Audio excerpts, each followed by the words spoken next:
right, thank you for coming. My name is Yayoi Lagerqvist, and I work with an organization called Swedwatch. We are running a side event titled Safeguarding the Right to a Healthy Environment, Roles of Defenders in Business Actors. We have 4 speakers. One speaker, David Boyd, is in another meeting at the moment. He will be coming to join this session shortly.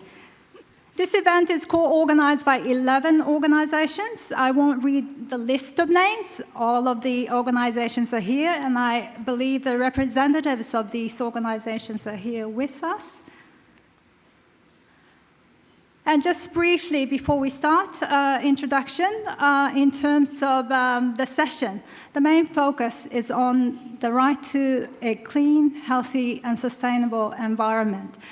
This was the new right that was recognized by the United Nations Human Rights Council last year. We will be discussing about this right from various perspectives, namely from defenders, environmental and human rights defenders' perspectives, as well as from business perspectives. Now, let me quickly introduce you to the 4 distinguished speakers with many different hats. First, Jennifer Rosario Maronzo, Executive Director of Ebon International. And then Carlotta Skipanovsky, you can correct me of the pronunciation. She's the Sustainability and Quality Director at Co-op Sweden. And then to the left of Carlotta is Radiatu Kamplay. She's the head of the administration of Green Advocates International from Liberia. Okay. And then we also have key note takers for this side events. Honorable General Secretary of Swedish Society for Nature Conservation, Karin Lexin. Can you raise your hand, Karin? She will be listening into our conversation and sharing her take-home messages that will be shared towards the end. And the other honorable key note taker is Ulrika Sandberg from Amnesty International. Ulrika, where are you? Can you raise your hand there? Yeah. Just right there. Okay. And then, of course, myself, the moderator, Yayoi Lagerqvist with Swedwatch. So, we're moving into a dialogue 1.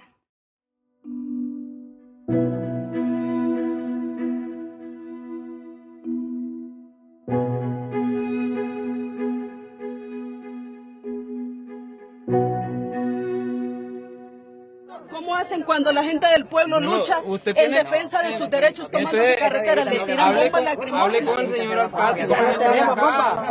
Conmigo lo tiene, yo ya dije que tenemos para y yo no puedo ganarlo. Mire, Sergio Rodríguez tiene esta maquinaria aquí con Raúl Pineda. Es de la empresa. Yo al rato le estoy diciendo que la quite. Compañeros y compañeras, sigamos. Vamos, el pueblo unido.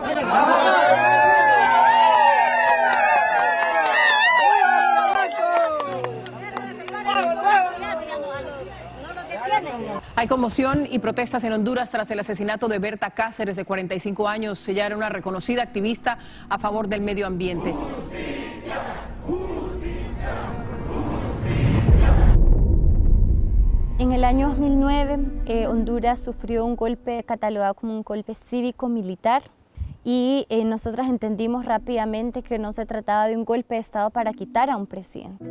Uno de los componentes centrales del golpe de Estado fue, digamos, la consolidación de un modelo económico que se ha sustentado sobre el extractivismo y sobre la privatización de los bienes comunes y de la naturaleza. Una de esas concesiones otorgadas en el territorio del pueblo lenca era el proyecto hidroeléctrico Aguasarca.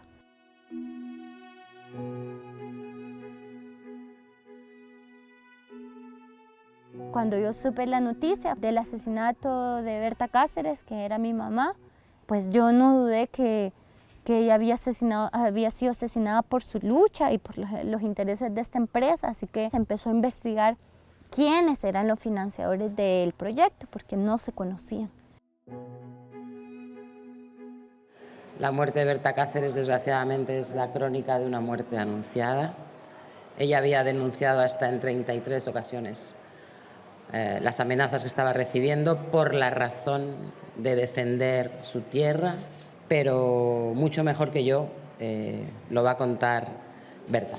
Es para hacer un llamado de atención a los financiadores de estos proyectos que han violentado principios, valores y también vidas humanas, como lo son el caso del Banco de Desarrollo Holandés, el FMO, la participación del Banco Finlandés, el Finnfond, y también de empresas como Siemens y Bohydro.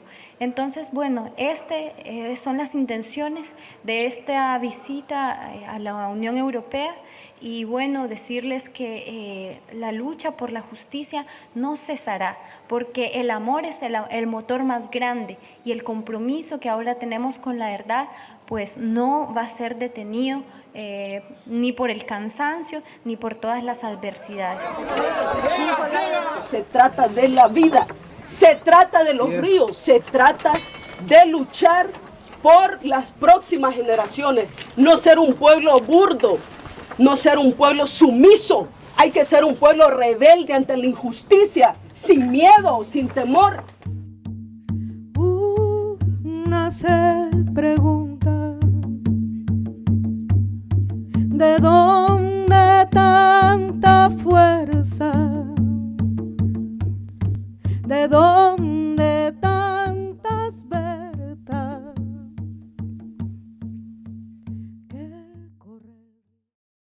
I will bring in here Jennifer and Radiatu to briefly reflect on the scenes that we saw. Introduce yourselves briefly to the audience and reflect on film. Okay. That would be Thanks. great. Thanks so much, Yayoy.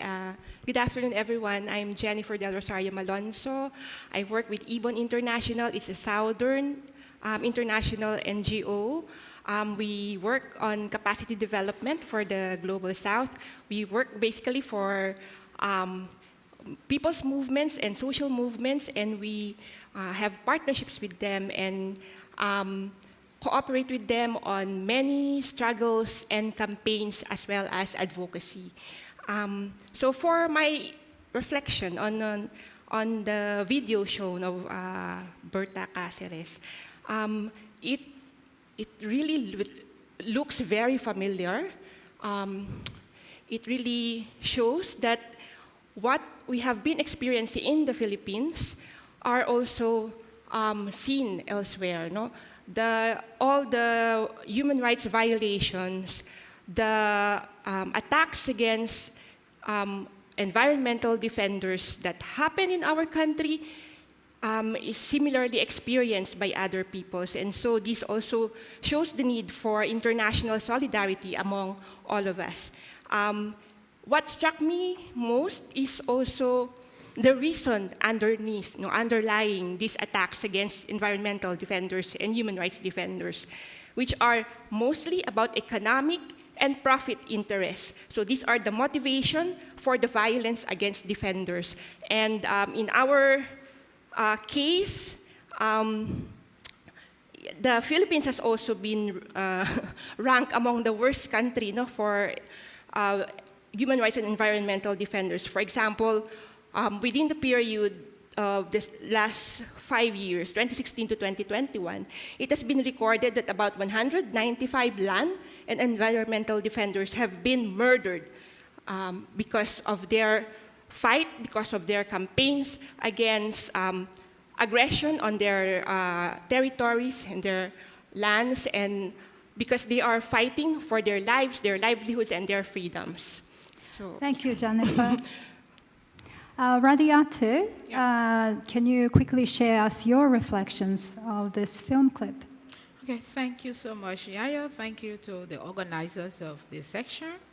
When I take a look at the video, what comes to my mind is some of the things that Liberians are experiencing because of the quote-unquote investments that we have in our country that claim to reduce poverty and bring a new trend of life to communities.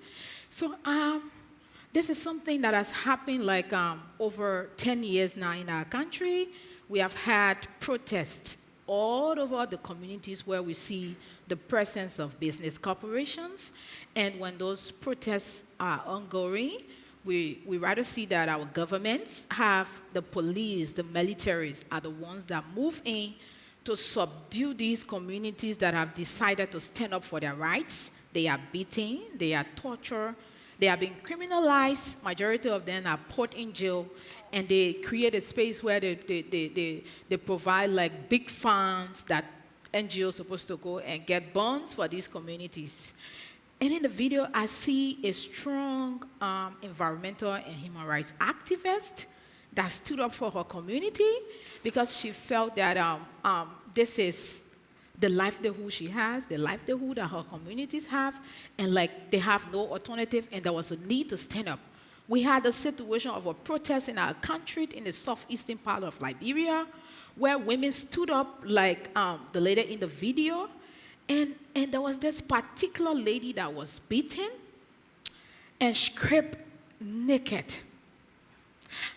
Stripped naked in her community, which was something that was so bad, because like that lady felt so embarrassed, a very older lady that saw her son being beaten because they decided to protest, and she decided to go and grab her son, and in turn the police grabbed her and beat her and stripped her naked and sent her to jail. We've also seen that we have pregnant women. A pregnant lady that knew nothing about the protest just came from the bathroom to go to her house. She was being grabbed, she was beaten, she was put in jail. That pregnant lady gave birth to her baby in the jail. So these are not strange for our country, because these are things we witness on a daily basis over the past 10 years with the notion that our governments have signed onto these investments to come and improve the lives of our people. But for us, we don't see it as improvement at all. Yeah. And here, you both, Jennifer and Radiatu, you both brought us a few photos to share from your respective regions. Of course, Berta's case was in Latin America, but similar situation as you described, we observe on day-to-day basis. So perhaps first, Jennifer, if you can describe to the audience, what are we seeing here today? It says Jalua Mega Dam Project. Yes. What does this mean? So this this affect? is the Halaur Mega Dam project. It's a hydropower project. It was actually postponed for over 3 decades because of opposition from the communities around the dam area. However, during the current Duterte regime, in 2018, in partnership with the Korean government, the project has been resumed. So this project shows us that the many impacts that can be seen because of developments like this mega dam project. Assessments of this project showed that this can impact and alter ecosystems in the area. So this is located in central Philippines in Panay Islands, which is among the most biodiverse islands in the Philippines.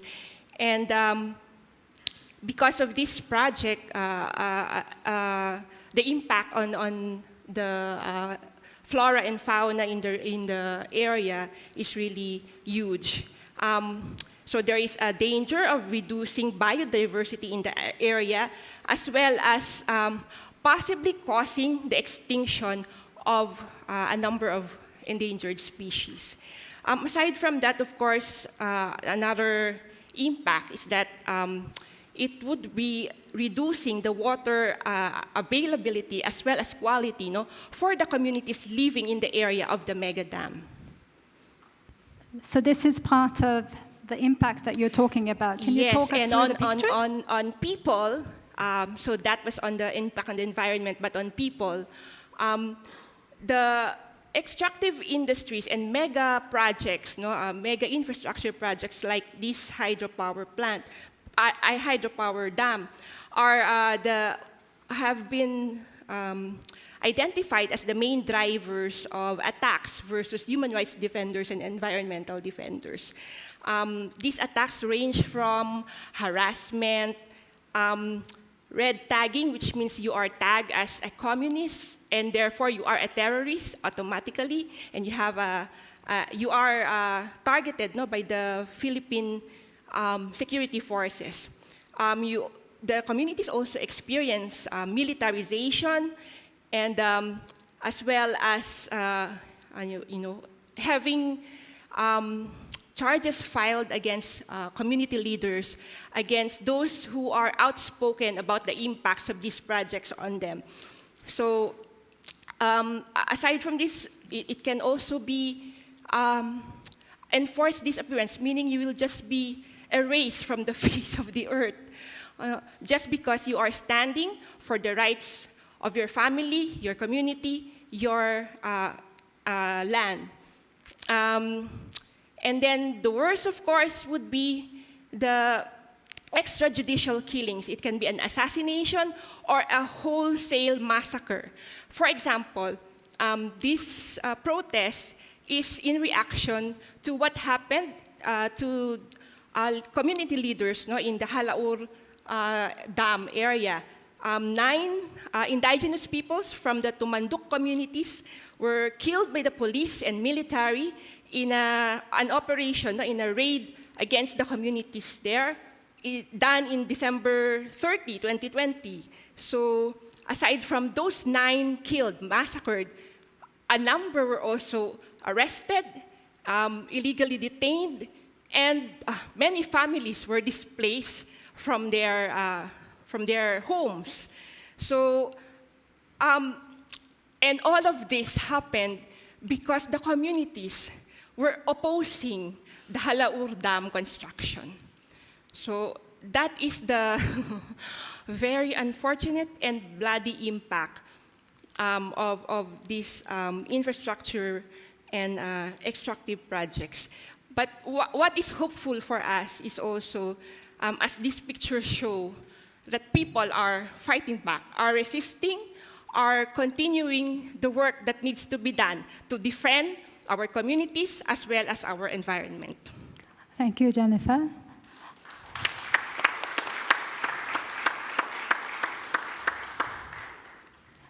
Radiatu, you also brought us a photo. Can you perhaps share us your insight from your experiences in Liberia? Thank you so much. This is just one photo from our work.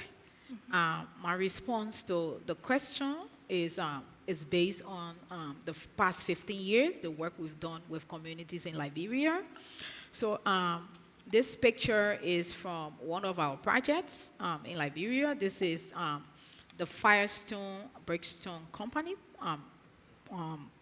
rubber plantation. So the water you see coming from the pipe there and being emptied into a body of water, that is the waste from the Firestone rubber plant. And that river you see there is a very big, major river that many of the communities that are affected by Firestone are living along this river. And this is the river that many of those communities have their livelihood with. This is the river that they depend on, though they have land, but for them, they depend on this river for everything as it relates to their livelihood. So what we've seen with many of these kinds of things in our country is that we see that there is loss of land. Communities lost their land when these kind of investments come. We see that forest lands are also taken away, because when they grab the land, they don't negotiate, they move in and just grab, absolutely everything. So there is loss of farmland, there is loss of forest land, there is loss of completely access to any land. Then there is also the issue of forced eviction that communities experience. They experience economic displacement. They experience destruction of their towns and villages and destruction of natural resources as a whole. And they also experience like destruction of food crops and trees, because many of these communities have these things in their area. The other thing is the one in the picture, which is the pollution of water sources, contamination of drinking water, the rivers, the creeks. Some of them are like diverted to be able to help the company's crops grow, rather than it's being reserved for the communities. We also see that the industrial waste, as seen here, is the one that is not taken care of properly, and it's rather like being deposited to a place where communities' livelihood are affected in a way. And the other thing I see is that there's also this issue about religious, spiritual, and cultural sites, ancestral grave sites. The desecration of these areas are kind of serious for the kind of investment that have gone to our countries. And like where there is this thing about legitimate grievances being expressed by these communities, these environmental harms, communities have been subjected to harassments, intimidations, coupled with criminal charges, ranging from criminal trespasses, economic sabotage, disorderly conduct, and imprisonment of defenders that decide to defend their customary land rights. So, like, these are just few of the many things we see. And like, we've seen in some of the areas where the companies, we understand that these communities are about to stand up, so they will grab like maybe about 30 of the community members, take them to the police, and then put them in jail. And their aim is to be able to reduce the kind of energy these communities have to stand up for their rights. If business is good, communities wouldn't stand up. If a business is good for the livelihood of communities, there will be no protest. There will be no need for someone to stand up for a good business, a business that has come to change the lives of community and bring them alternative source of livelihood. There will be no protest. So these are the things that we have witnessed in our country, and it's so disturbing.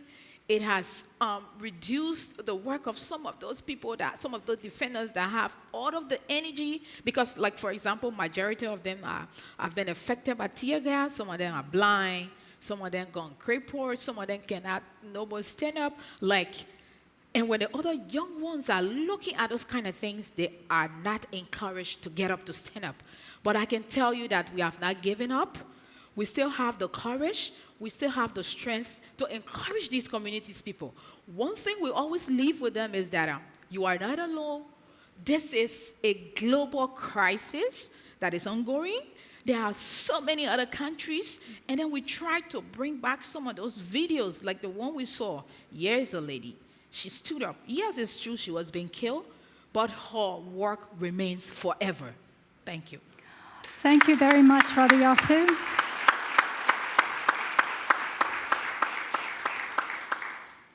And as you can see and hear, that these are environmental harm that's been long-standing, despite that we have this Stockholm Declaration in 1972, to which we are celebrating the 50 years.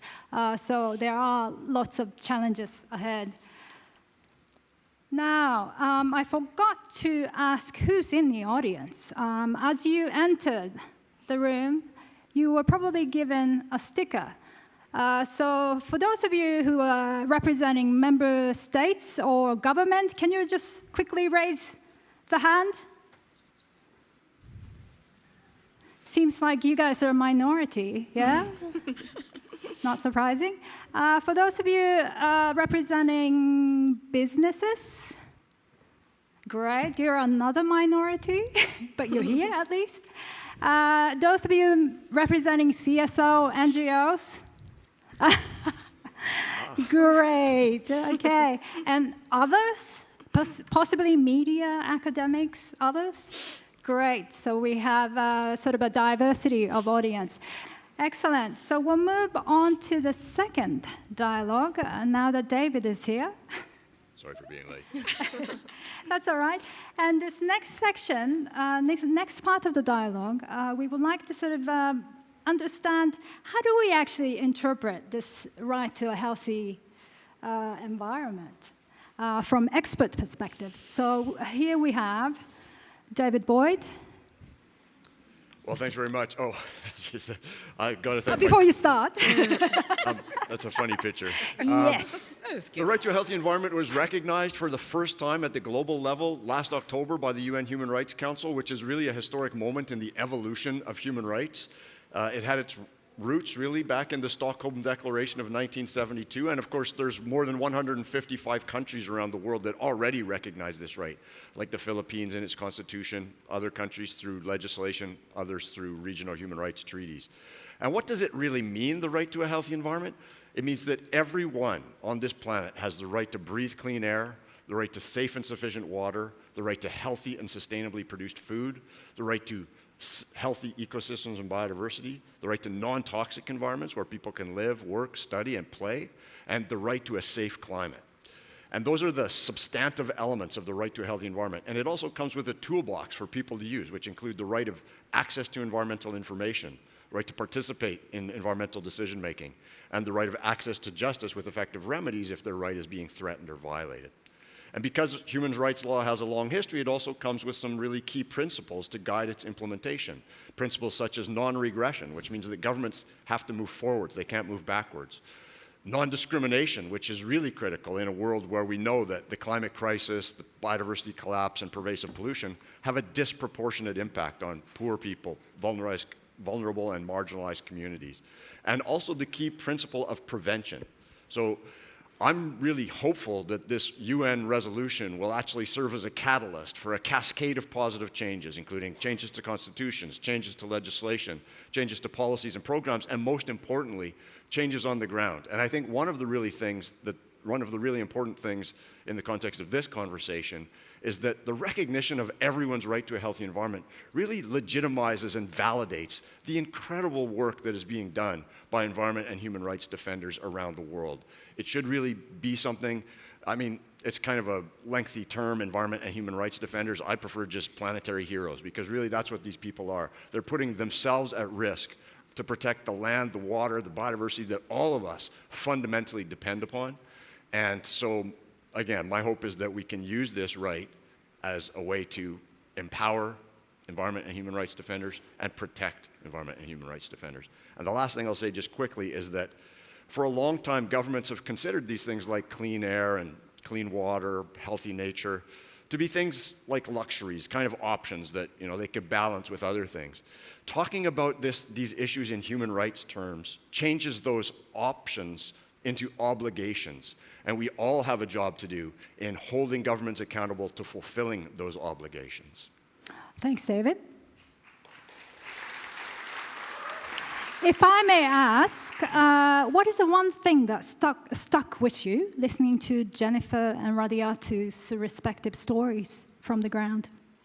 Yeah, I have to admit, one of the hardest things about being the UN Special Rapporteur is hearing these stories, which are so heartbreaking.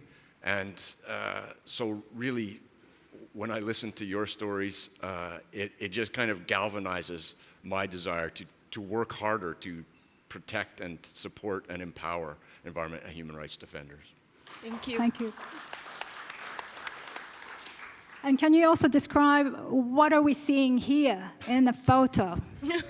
Well, I have friends who worked for literally 30 years to secure United Nations resolution on the right to a clean, healthy, and sustainable environment. So this is just moments after it happened in the Human Rights Room in Geneva at the Human Rights Council. And it wouldn't have happened without the incredible support of over 1,300 civil society organizations, indigenous peoples organizations, even a coalition of responsible businesses, believe it or not, that joined this effort and put pressure on the nations to vote in favor of this resolution.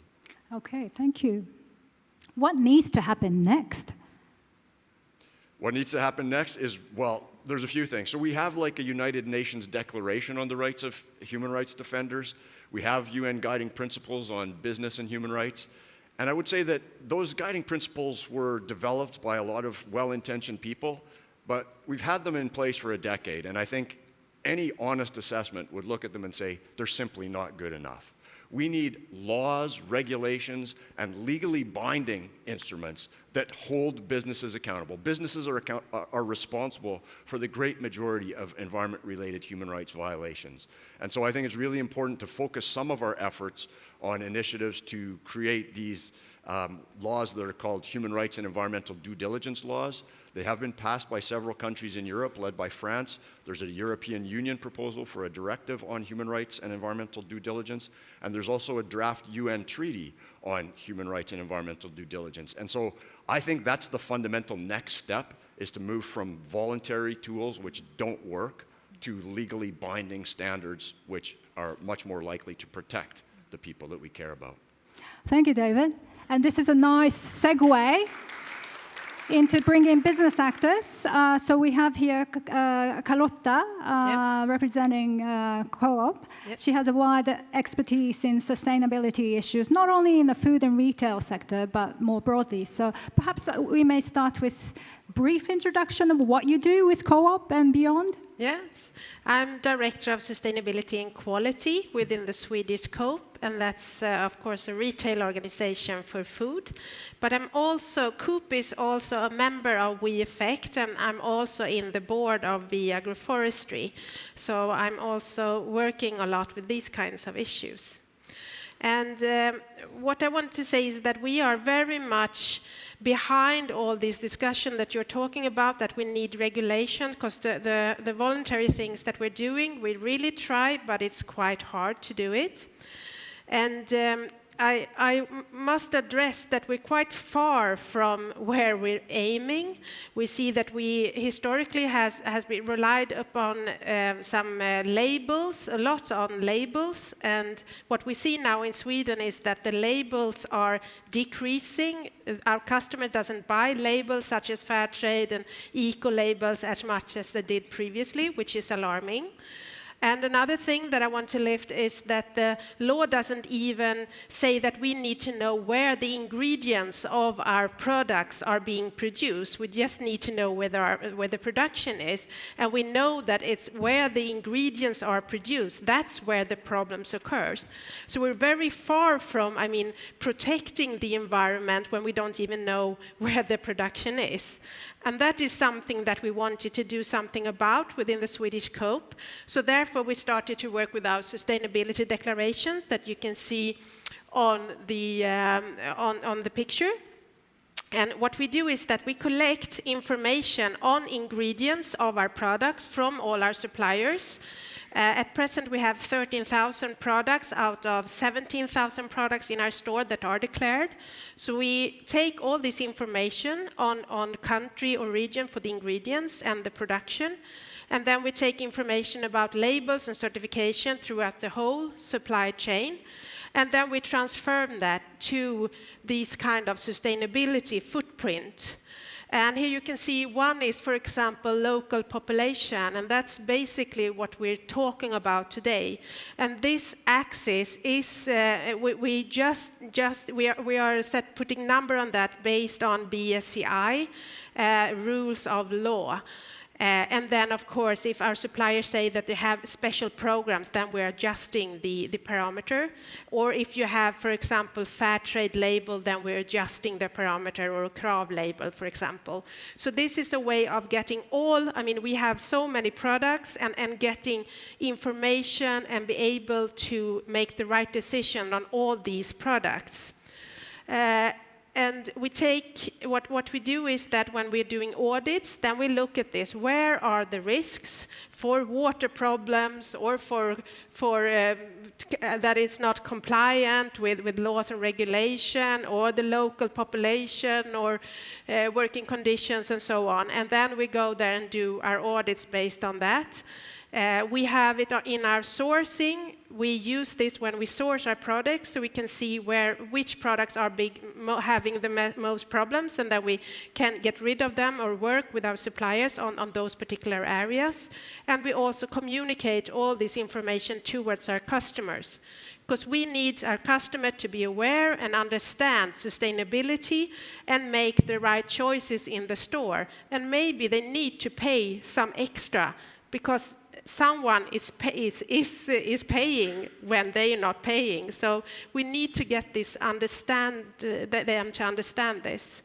So this is what we do right now in order to get a grip on all these products. And I'm really, when you speak, it really touches me. And I've heard these stories from our audits, where my members in my group are going to Vietnam or whatever and find these kind of conditions for people of Peru. We heard about the asparagus the other year and so on. So there are lots of problems, but we need to work very strategic in order to make these things better. Thank you, Carlotta.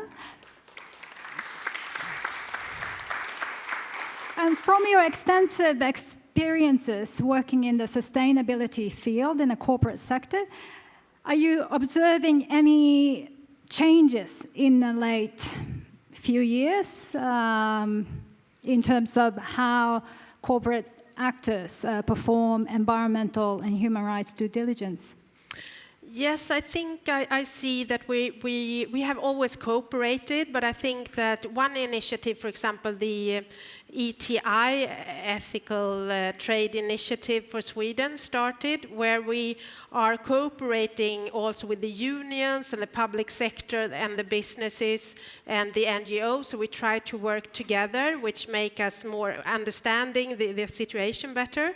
And there they, for example, are focusing now very much on crops that are in risk crops, for example, soybean and palm oil and cocoa. So they're really looking into the full supply chain and try to see how the impact are and how we can address that on these risk crops. So that's a good initiative. But I think it's so important that we work together. We really need to work together. NGOs, businesses, everybody needs to work together, because this is so hard. We need rules and regulations, and we really need to take each other by the arm and really move forward together. Thank you, Carlotta. All right, so we are now going to move into Q&A session. And I believe there are questions that were pre-appointed. And perhaps I might give the floor to Kerstin, perhaps, first. If you can introduce yourself briefly, that would be great. And then perhaps specify who you're actually asking the questions to. That would be fantastic. Yes, thank you. My name is Kerstin Andersson. I'm from Amnesty Sápmi in Sweden. I would like to talk about the colonization of Sápmi. It has gone on for over 200 years. We had the hydropower, as you talked about in Philippines. We have the forestry and the mining industry. The ground for the reindeer herding is shrinking. And now, with the fight against climate changes, we got the green colonization with wind power in Sápmi. In my herding district, Gällivare, a company owned by a Dutch pension foundation recently got permission to build an industrial plant with wind power in an area where my ancestors, for hundreds and hundreds of years, have had their reindeers. The Sami was not even consulted when the state-owned enterprise, Sveaskog, wrote the agreement to let the Sami land go. It's not a healthy environment, not for humans and not for the reindeers. We can't even trust the state-owned companies in Sweden. So I have a question to you, David. I would like to hear your opinion. What kind of instruments are needed in the global community to convince or force a country like Sweden to protect the Sami culture and the reindeer herding? Okay, thank you. I'll take two more questions. One, I believe Louise, General Secretary of Africa Grupperna, wanted to raise a question. Yes, thank you so much. I wanted to actually share a greeting also for a partner organization in Mozambique, Justicia Ambiental. And they wanted to ask more or less the same question, and it will be directed to David as well, so you can incorporate that in your answer. It has to do with the due diligence and the next step and how to move forward when it comes to the binding treaty. Because Ilham, she sent a message here to me. I will read it. A conversation like this, focusing on the symptoms and the human rights defenders at stake, is not the actual cause. We need to talk about human rights defenders we can't talk about human rights defenders without recognizing the reason we even have human rights defenders is because of the fossil fuel industry. By speaking out and how to make things better for human rights defenders is not putting we shouldn't just put a small plaster on a growing wound. We should submit to the industry, and we should fight the root cause, not only the problem. So, yeah, she wants us to level up when it comes to the binding treaty and how these steps can be taken forward. Thank you so much. Thank you, Louise. And the third question, I believe, is coming from WeEffect's Anna. If you can briefly introduce yourself and then perhaps direct the question to other distinguished panelists, that would be fantastic. Will do so. Thank you very much. My name is Anna, and I'm the Secretary General of WeEffect. And when you did the initial roll count, and we noticed that, were there 2 representatives of the private sector in here? My question is, actually, sorry, but to all of you, how can we ensure that next time such a seminar is held, that it's the majority? How can we be more relevant? Charlotta, what can we do to make life better for you so that you can move faster within COOP? What can we do as civil society just to push the buck, to put it? That would be my question. Thank you very much. So perhaps, David, you've got 2 questions. So I'll give you the microphone first, and then Carlotta, and then the last was to Jennifer and Radiatu. Thank you very much. And 3 years ago, I visited Sápmi territory as part of my country mission to Norway and was really struck by the extent of industrial development, as you mentioned, hydropower, wind turbines, mining activities.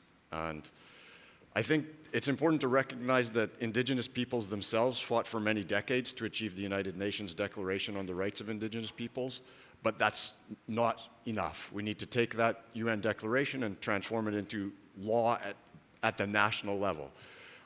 Indigenous rights should prevent those types of activities from proceeding unless governments and businesses have the full, free, prior, and informed consent of Indigenous people. So it really came as a shock to me, to be honest, recently when the Gallup mine received approval here in Sweden.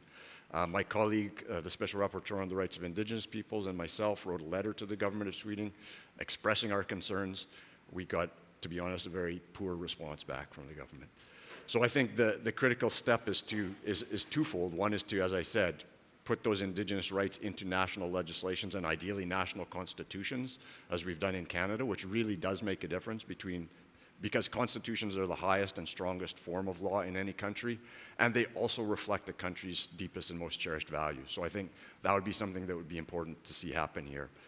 And I also will note that the Sámi people won a very big lawsuit in Norway about the construction of a major wind project without their consent. So that's an encouraging sign that at least courts are willing to stand up for the rights of Sámi people.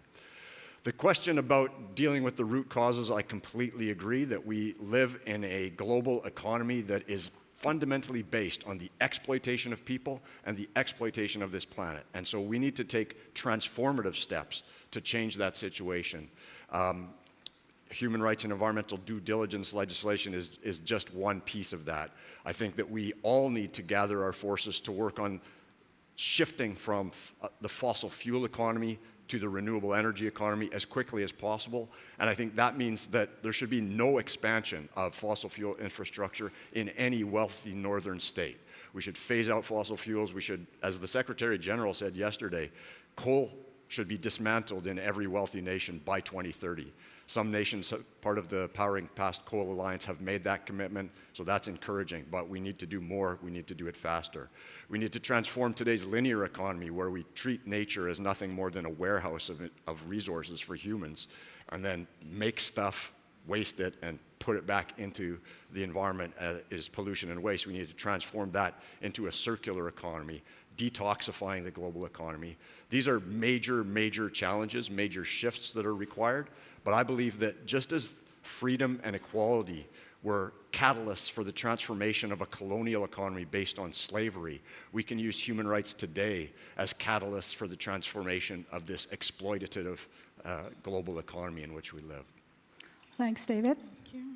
And Carlotta?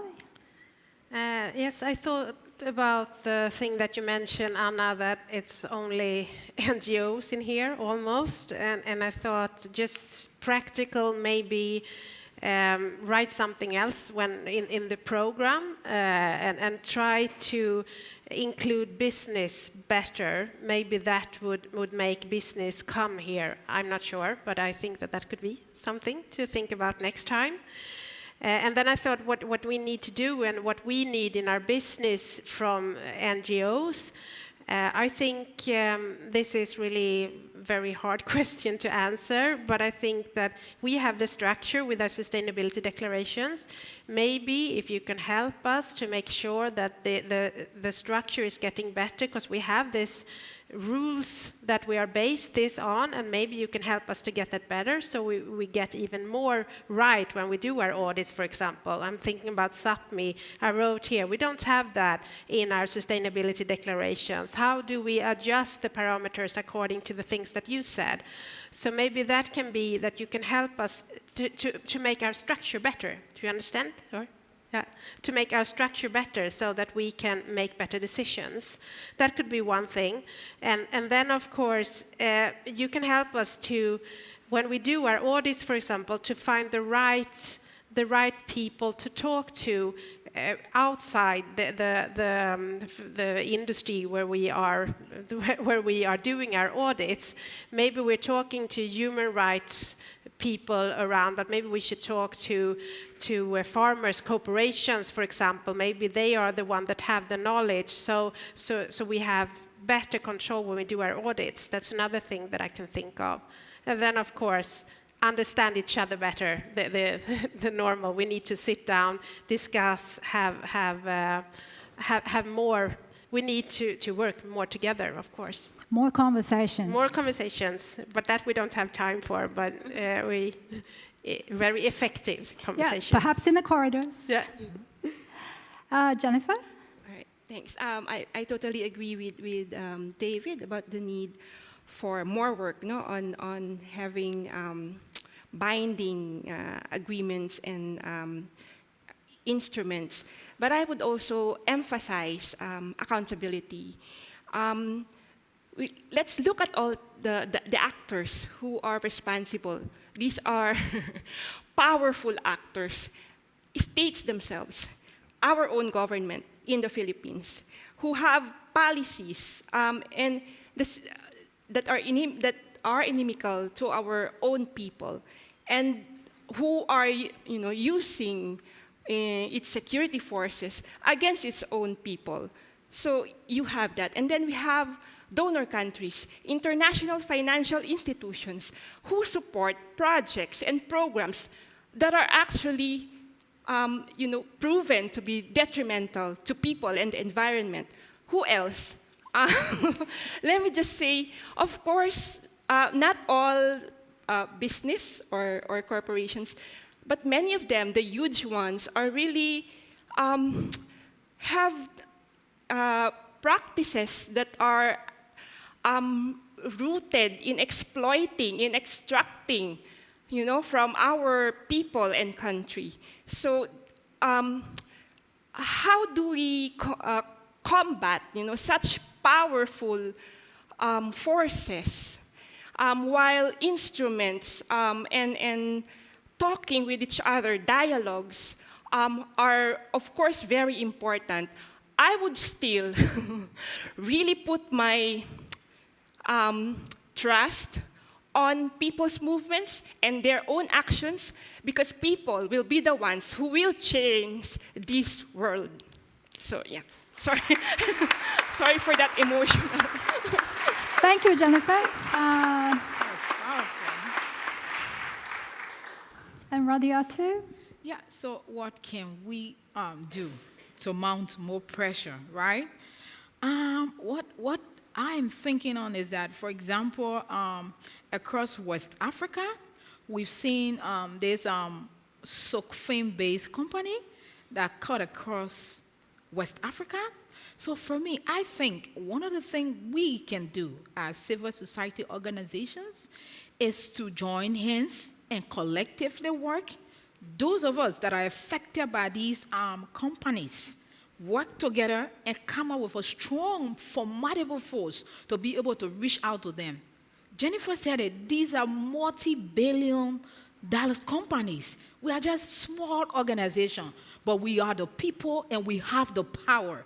If we decide to get up and stand up as countries that are affected, we could mount pressure on this. I mean, like, cutting across, like, it's in Sierra Leone today, it's in Liberia the same day, it's in Africa Coast, and all over. That is a power that could, like, force these private sector to try to change some of these violations they are facing. But the other thing is that we can also use our laws, national and international laws, to be able to file complaints. So that's some of the work Green Advocates is doing. So we are using the ECOWAS court to file a complaint on behalf of a community that is affected by one of the Sokfin companies. But we are also going to test our national law. So we're going to be doing it simultaneously. So like whichever one that comes out is what, because like honestly, we don't really trust our governments. We don't trust the judiciary system because they are all captured. So we want to take it to the international level so that we are able to get the kind of justice communities need. That's one of the things NGOs can do.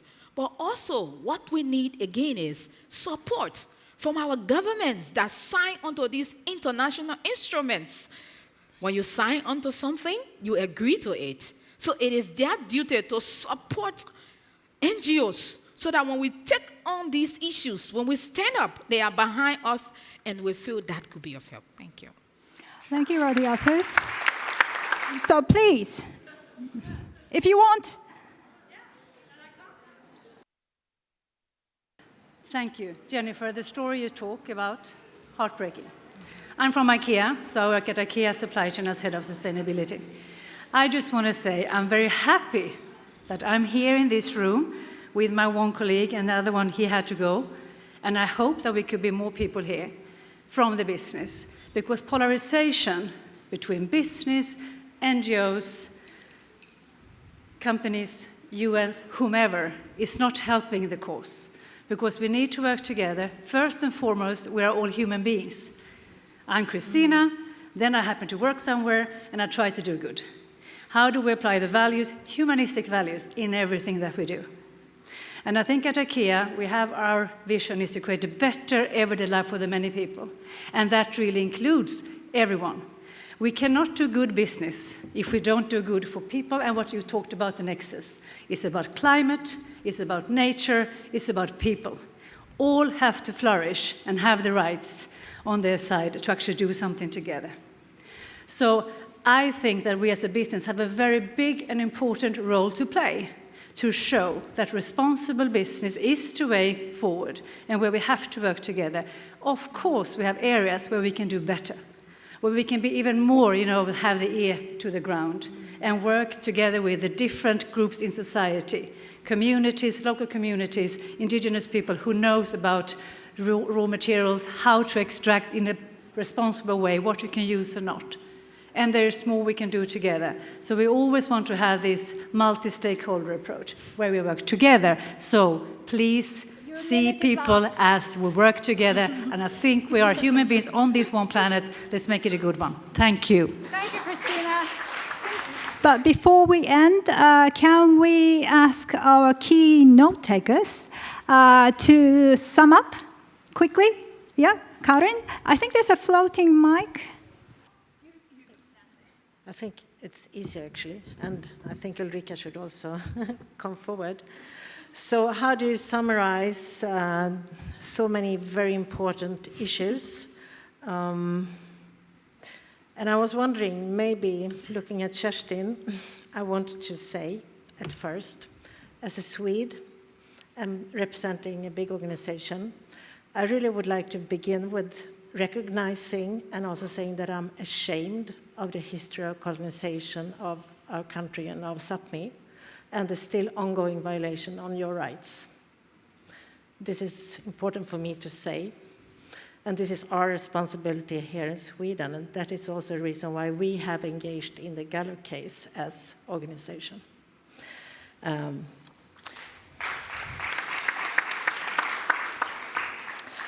But then, trying to address everything that has been said so far, I mean, we know that according to the Human Rights Council, the triple planetary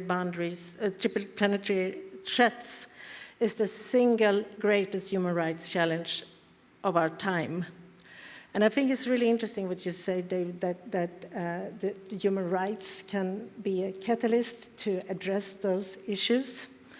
And we see that the environmental defenders, or the planetary saviors, as I really liked as a phrase, really placed at the intersection of weak institutions, violation of human rights, economic greed, the rich people wants to get even richer, and our unsustainable consumption, where each one of us responsible for what is happening. And I really would like to emphasize that we need targets on phasing out of fossil fuels as one of the instruments for achieving a change. The adoption of the resolution on the right to a healthy planet is, of course, an important step forward in the right direction. But as you were also pointing out, there is now a need for member states to move from recognition on the paper to implementing policy and instruments that can truly protect people and planet. And as you were also saying, to move from voluntary agreements that we have seen are not enough for really securing planet or the people, and to move towards legally binding instruments. And what strikes me again and again from witnesses of you and others is that we really need to see the change on the ground. It's good to have principles on papers, but we need to move to a real change on the ground. And we need legally binding instruments for businesses, but we also need meaningful participation for those who are affected by the violations. And they need to be safely included in the decision-making process. So we need to move from paper to implementation. Thank you.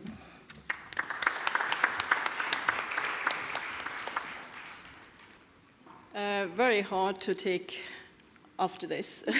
I think most has been said. What I would like to emphasize is that I'm really pleased that today we have actually talked about the nexus between human rights and the environment.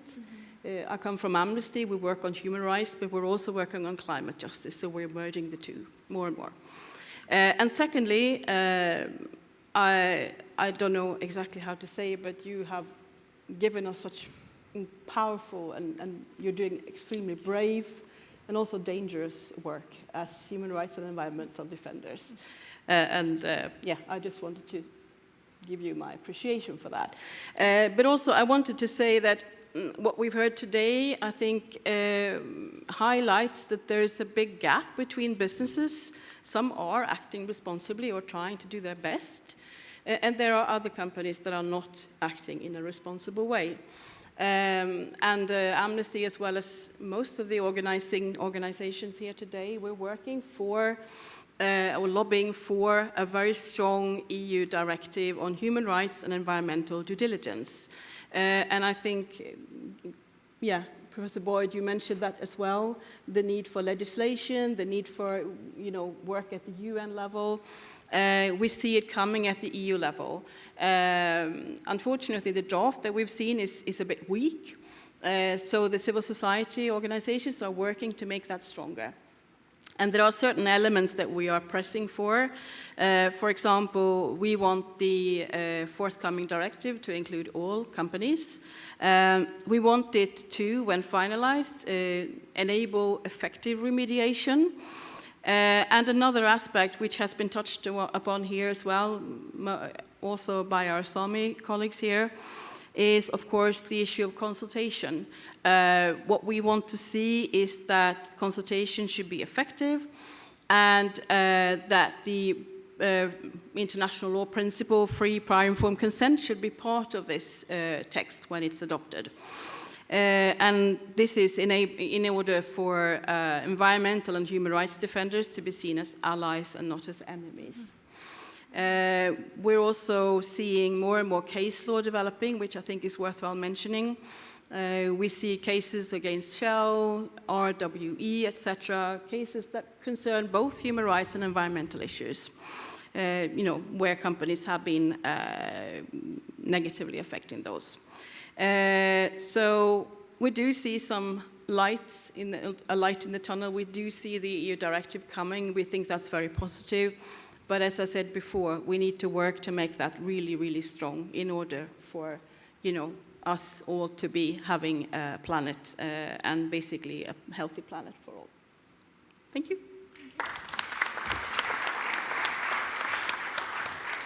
So in the interest of time, just a quick one-word mood of the day, starting from Carlotta and then Jennifer. Well, I'm just very touched and moved about your presentations and what you presented here today. And I think that I will go home and reflect a bit more on how we have our structure and see if we can find solutions that make it even better and push our company towards even more human rights discussions. And David? My word is honored, which it's just an honor to be on a panel with people of such courage and bravery. And I think I'd also just like to point out how incredible it is, the role of women and girls as environmental human rights defenders.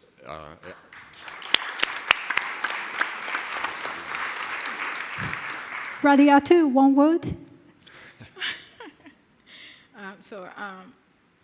I just want to say thanks to the audience for listening to our story from way in West Africa. And my hope is that the world will hear about our stories and those that are responsible, those that are the actors of the kind of environmental harm that our communities in our country are facing will be told about these things and that justice will be served for those communities. Yeah.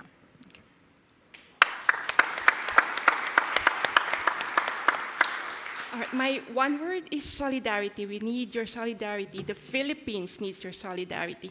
You would have known that we have just a recent election, and we feel that what has been happening in the last 6 years would perhaps continue or worsen under the incoming administration of Marcos Jr. and Duterte.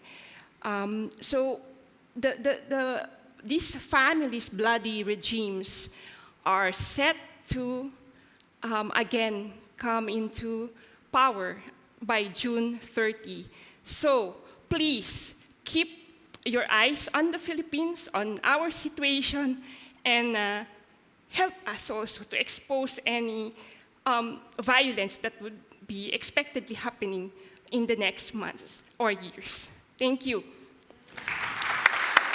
Thank you, everyone. All right, so our session is over, and we've got the recordings.